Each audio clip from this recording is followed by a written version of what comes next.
Ubuntu 17.10 Artful Aardvark is the latest release of the hugely popular Ubuntu Linux distribution. 6 months of frenzied development have delivered what is one of the most dramatic updates in Ubuntu's recent history. So naturally we couldn't resist grabbing a copy, sticking it on the nearest available USB, and exploring the changes at hand. The first thing you'll notice is that the Unity desktop is gone. In its place is a custom version of the latest GNOME Shell desktop. Broadly speaking, this looks and acts a lot like Unity. The horizontal bar running across the top of the screen houses compact application menus. A combined clock, calendar and message tray applet helps keep you organised. And there's a unified status menu for managing your Wi-Fi, Bluetooth and session.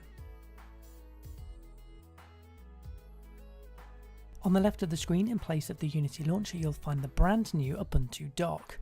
This works exactly as you'd expect. You can manage your open and running application windows, as well as quickly launch applications that you've pinned to the dock. Some applications, including Thunderbird and Firefox, can display on-dock progress counters and unread counts.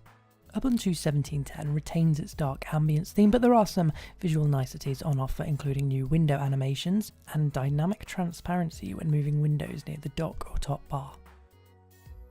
Ubuntu devs have moved window controls from the left to the right, and after years of carrying patches to disable them, I'm pleased to say that Ubuntu is finally adopting client-side decorations by default. One of my favourite features in the GNOME desktop is the full screen app launcher. This gives you an immersive way to browse through all the apps you have installed on your system alphabetically, while the frequent tab gives you handy access to the apps you use the most often, and you can of course search for apps by name using the keyboard. A gentle tap of your super key will take you to the activities overlay.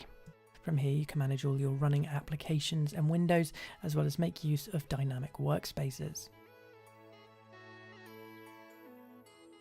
Along with the HUD and global menus, the Ubuntu sound menu is no more, but you can still control music playback on your desktop using the new sound controller in the message tray. It works with a chorus of apps including Rhythmbox, Spotify and Clementine. No update to Ubuntu would be worth its salt if it didn't include the latest versions of core apps like Firefox, LibreOffice and Shotwell.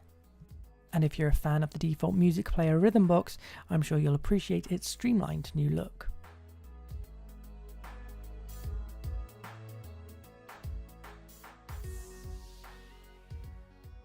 The next-gen Wayland display server is used by default in Ubuntu 17.10, and in general usage I can't say I noticed that much of a difference between it and the older X server. But if you're a gamer, use NVIDIA hardware or rely on some remote screen sharing tools, you may encounter some issues or be unable to use Wayland at all. The good news is that Wayland is entirely optional and that the X server is still included as a fallback. A few other features worth a mention include the redesigned settings app, the new built-in blue light filter night light, and more baby steps towards improved HIDPI display support. In summary, Ubuntu 17.10 is one huge update. The transition from Unity to GNOME Shell feels frictionless, and some great new features have been added as a result.